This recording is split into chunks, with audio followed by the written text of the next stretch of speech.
So eto na mga kaibigan, grabe pala kasi merong 4 alas milyon-milyon ng kinita sa naging laban niya kontra kay Saul Sanchez. At bigating Saudiya na boxing promoter, handang tulungan nating angas ng Pinas pag umangat ng dibisyon. And bago yan kaibigan, wag po munang kalimutan na i-like at subscribe ang ating YouTube channel.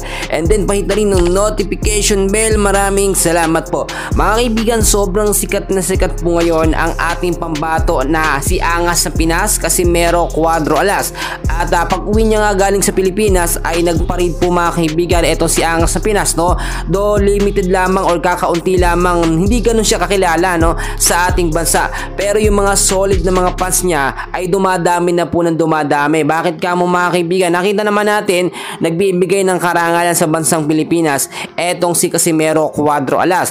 May hinaing nga po si angas ng Pinas mga kaibigan, no, dahil yung mga bias na media nga po, no, ay hindi binalita or hindi man lang kinongratulate yung kanyang pagkapanalo sa round 1 kontra kay Saul Sanchez. Pero ang mabilisang ibinalita, no, ay yung kanyang pagsuspinde ng 1 taon sa bansang Japan dahil sa pagiging overweight po niya, which is napaka-bias nun mga kaibigan, no. May pinapanigan sila, no, o sabihin na natin mga bayarang media po sila mga kaibigan.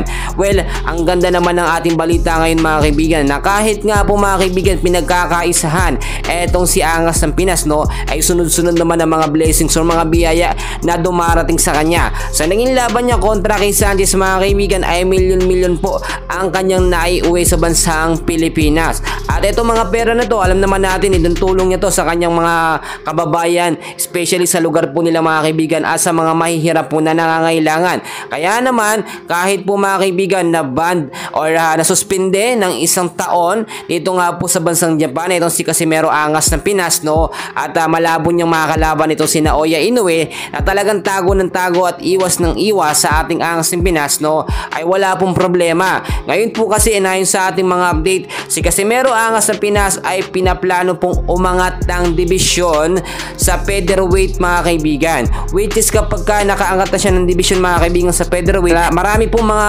bigating promoter o mga boxing promoter po ang handang tumulong sa kanya.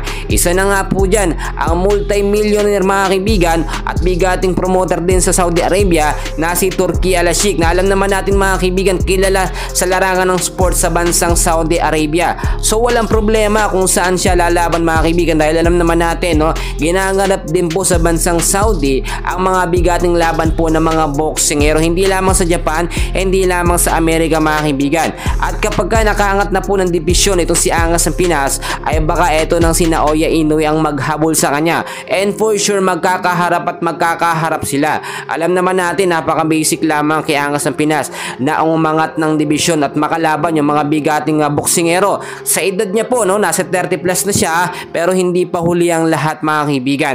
Alam naman natin napatunayan na ng ilang beses ni angas ng Pinas na kalabaw lamang ang tumatanda, no, dahil yung mga galaw at mga kilos ni angas ng Pinas ay ibang iba po talaga. Yan po kasi ang nagdadala o dala po yan ng disiplina niya sa kanyang pagte-training. Do sabihin na natin, no, na overweight ng ilang pounds lamang si Casimero angas ng Pinas pero nabawi naman niya yun mga kaibigan, no, at hindi na niya yun uulitin. Lesson learned na yun mga kaibigan sa ating angas ng Pinas, no, at ayaw lumaban ni angas ng Pinas doon nga po sa bansa na nagtatago sa kanyang sariling bansa. Ang tinutukoy ko po ay etong si Naoya Inoue, pero hindi pa rin sumusuko once po kasi na mahawakan na etong si angas ng Pinas or lumipat po sa mas bigating mga boxing promoter tulad po sa Saudi mga kaibigan. Yung tinutukoy ko nga po si Turki Al-Sheikh ay sigurado tayo walang kawala etong si Naoya Inoue kapag nagdemanda ang mga bigating isda dito nga po sa boxing.